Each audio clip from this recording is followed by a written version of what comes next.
আসসালামু আলাইকুম।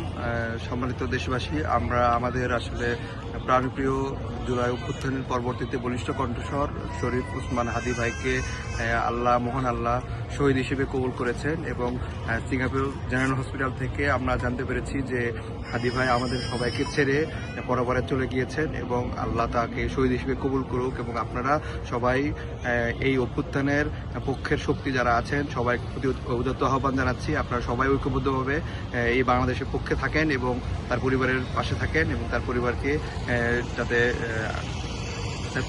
এই শোকসন্তপ্ত পরিবার যাতে ধৈর্য ধারণ করার তৌফিক দান করে, সেই জন্য আমরা সবাই দোয়া করবো। আসসালামু আলাইকুম।